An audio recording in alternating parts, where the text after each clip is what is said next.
wasakin, sirain. Alam niyo po ba, hindi lang bahay, pwede buong barangay. Mamaya, di-discuss po natin yan. Okay, inilalatag lang po muna natin. Verse number 6.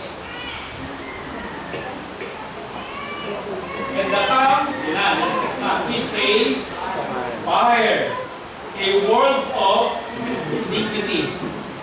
Mundo ng kasamaan. Kaya niyang sumunog una ng gubat, kagubatan.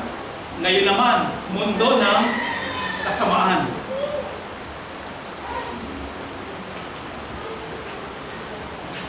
Hindi ko sa mga kapatid, yung nila natin, hindi po yung biro-biro. Amen? Malaki ang pwede niyang sirain.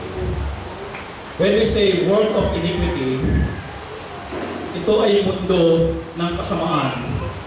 Tama po ba ang Bible? Amen. Yes. Dahil namumugad sa dilang ito ang mga kasamaan.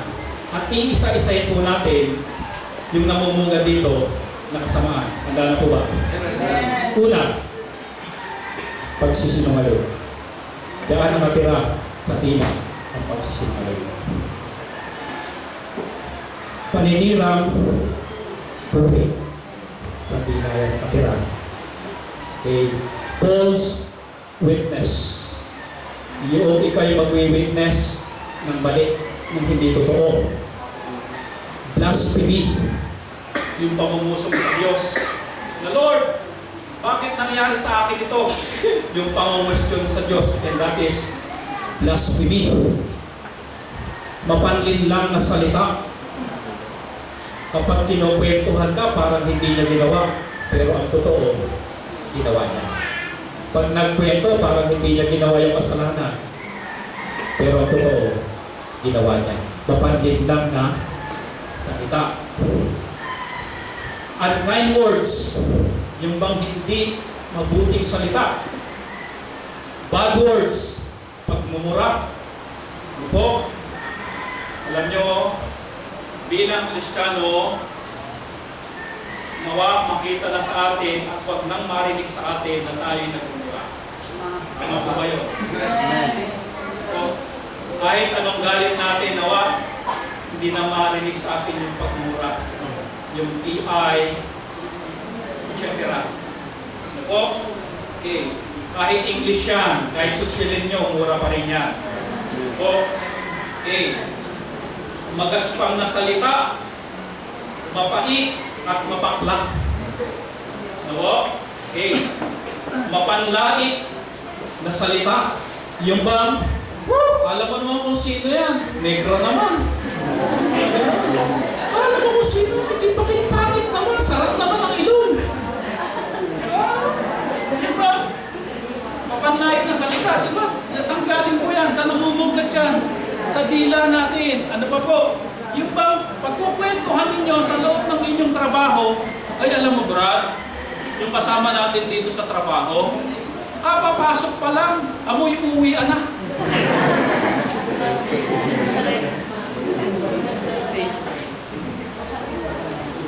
Yung bang mapanlait, mapangmaliit,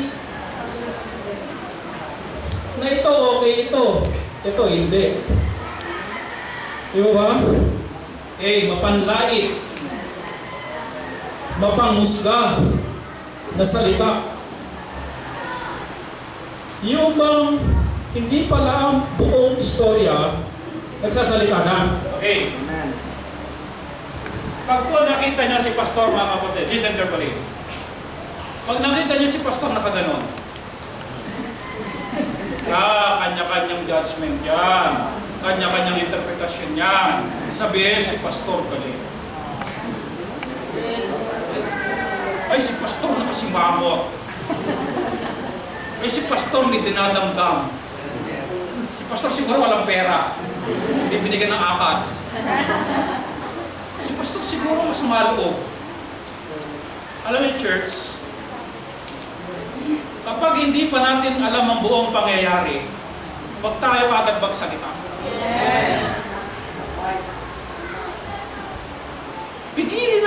dila natin na manghusga agad na hindi naman natin talaga alam ang buong istorya.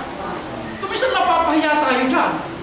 Di ba? Hindi naman pala ganun ang buong istorya. Ikaw naghusga na, nagsalita ka na ng masasakit. Alam niyo ba ang dila, hindi naman inahasak, kuminsan matalayo. Nakakasakit yan. Di ba? Ano ang pinaka-safe? Pag nakita si pastor, nakaganon. Puntahan si pastor. Tanungin. Yun ang pinaka-safe. Hindi kayo nakamayan. Sabihin nyo, nagtatampo agad. Tapos ikaw kwento nyo, alam nyo, hindi talaga ako pinamayan. Ay, sigurado, nagtatampo ka. Huwag kang ganon. Ikumpronta. Dahil ang dila, ano po ang sakop niya? Hindi ng buong bahay. Kayang sunugin ng buong church.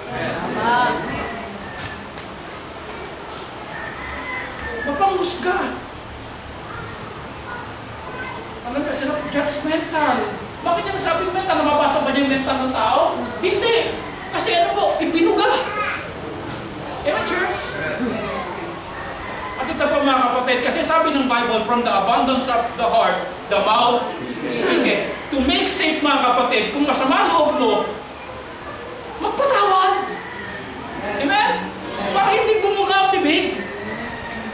Amen, church? Amen. Dahil kaya niyang sumunog ng buong gubat. Amen. Ng kahoy, ng kakakoyan. Kaya po. Ito po, word of iniquity. Alam niyo, ang dila po ganyan-ganyan lang. Sabi ni James, teka lang mga kapatid ko, ang dila hindi lang ganyan-ganyan niya. Word of iniquity yan. Kaya kapag wala tayong understanding about biblical, biblical understanding about the tongue, ay hindi mo talaga papansinin itong dilang ito. Are you listening, church? Amen. Kapag wala kang biblical understanding hindi yung understanding lang po natin, ano? Kapag wala kang biblical understanding about sa dila, lalarga lang ng lalarga yung dila na yan. Hindi mo alam, nanununog na tayo ng bahay ng may bahay. Nanununog na tayo ng pagkatao ng tao. Ilang tao na sinunog natin dahil kagagawa ng dila natin. Ilang pamilya na sinunog ng dila natin. Ilang relasyon na ang sinunog ng dila natin. Ilang puso na ang sinunog natin dahil sa dila natin. Ilang damdamin na hanggang ngayon umiiyak dahil sa dila natin. Di ba? Word of what? Iniquity. Dila po yan. Ito pa po, listen carefully. Andiyan pa po ba kayo? Amen. Malaswa na salita. Saan ang mumugad yan? Sa dila. Yung mga green jokes. Yung double meaning words. Saan ang mumugad? Sa dila.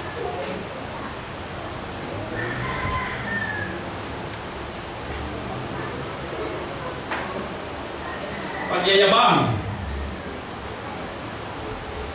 sa dila rin po yan. Hindi iniisip bago sabihin. Church, tanong ko ngayong umaga, sabi nga maraming nasa kulungan ngayon dahil may false witness. Nagsasabi, hindi lang siya pati pamilya. Because of false witness. Ngayon church, here's my question. Gaano kahalaga ang pagkokontrol ng dila? Mahalaga po ba? O napakahalaga? Napakahalaga na kinokontrol ang dila. Alam nyo, ito pa totoo kasi kung bakit kung minsan kapag merong kwentuhan, parang ang sasap ikwento yung mali ng iba. At kung minsan hindi maiwasan pagkwentuhan, magbanggit ng mga mali ng iba. Parang hindi kompleto ang kwentuhan na walang hindi sisingit yun. Alam niyo po ba, Ang tawag doon chismis, hindi fellowship. Ang Kristiyano, dapat fellowship, hindi chismisan. Alam niyo, pwedeng iwasan eh. Pwedeng makontrol eh. Ito po, halimbawa, si Jaime hindi niya makontrol. Ako na makikinig, pwede akong magkontrol eh. Eh, ang problema ko minsan, hindi niya makontrol, hindi ko rin makontrol. Sinunog ako, sinunog ko rin. Nagsunugan kami.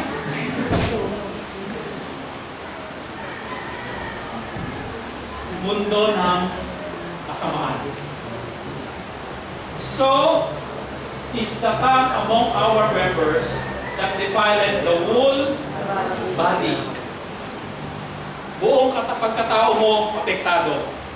Bakit natin kuminsan tinuturingan? Ay, chismosa yan. Damay buong pagkatao niya. Di ba ba? Naku, madagdal yan. Damay buo niyang pagkatao.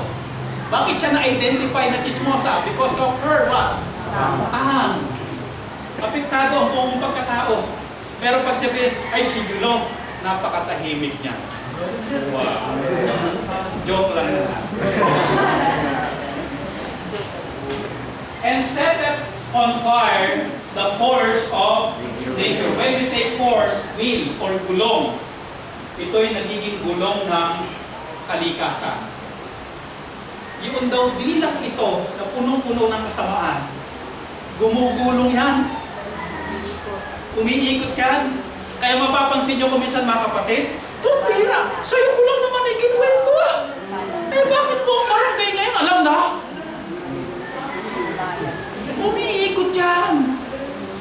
Kaya kung ayaw mong malaman ng buong barangay, control your tongue. Wala kang assurance pag binitawan mo yan kung hanggang saan makakarating. Baka hanggang Pluto makarating yan.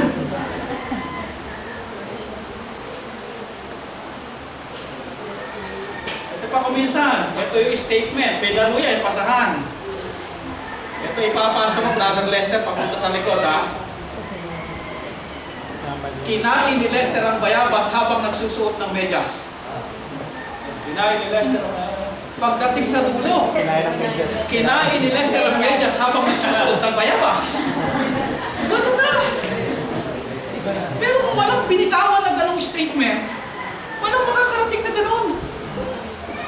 Kung kontrolado ang dila, Amen, church? Well, ano po? Well managed. Alam niyo mga church, kung isang magulo ang church, ano ang reason? Hindi well managed ang dila. Pero kung ang bawat membro dito marunong mag-control ng dila, ang church ay magiging well managed. Madaling i-manage. Hindi mahihirapan. Ang apoy ba mga kapatid, madaling apulahin? Hindi. Kaya nga po ang bumbero, may pressure pa yung tubig para mapatay ang apoy. Hindi madaling patayin ang apoy. Kaya ang dila ay apoy, kapag inisumilap na, mayroon patayin. Masakit sa ulo. Problema.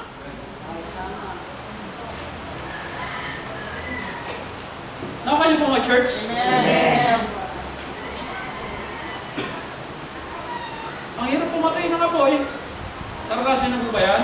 Kasi may ano kayo, yung nangangamba ka. Ako minsan yung washing machine ko, ayan, kita lang ako sa washing machine. Lagi kong kita ang washing machine. Meron siyang saksakan na gano'n. Tapos binabalot kasi tataas sa likod. Hindi ko alam, siguro may moisture, something na nabasa yung saksakan niya. Nung i-plug ko ng gano'n, sumiklap. Sumiklap talaga. Natarata talaga ako eh. Buti na lang, meron kasi akong ginagawa at pwede rin niyo po itong i-apply. Tinatanim ko sa isip ko, kapag may mga ganong case, bunutin kagad. Ano ko dyan, ganun kagad ang isip ko, tinanim ko na sa isip ko yan. Kaya nung maganong reaksyon, nagganon man ako, pero nakatanim sa isip, kinanan ko kagad yung plug. Tigil ang apoy. Matindi ang kaba ko doon. Munti ko na uling tawagan si Joy para dalhin ako sa ospital. No? Mahirap kung pumatay na. Kaya kung walang sisindihan, walang papatay na. Amen, church? The whole body on fire the course of nature. Gumugulong yan. From generation to generation. Ito pa kung minsan ang nakakalungkot. Halimbawa, galit ako sa kamag-anak ko. Magkakaroon ako ng anak. Sabihin ko sa anak ko na walang kamalay-malay, magalit ka rin doon. Ipasa mo pa yan sa magiging anak mo. From generation to generation. Will of nature. Pasa. Nakikita niyo mga kapatid kung gaano kasama ang dila natin. Napakasama ng dila natin. Sabihin niyo nga po sa inyong sarili, napakasama ng dila ko. Totoo po yan. Wala pong tao na hindi ganito dila. Amen? Kasi yun ang sabi ng Bible. And it set on fire of hell. Yung daw fire ay influence pa galing sa impyerno. Alam niyo po ba ang impyerno dinesign niya para kay Satanas? So, ibig sabihin mga kapatid, may satanic influence pa din natin. Talagang uudyukan ka talagang magsinungaling.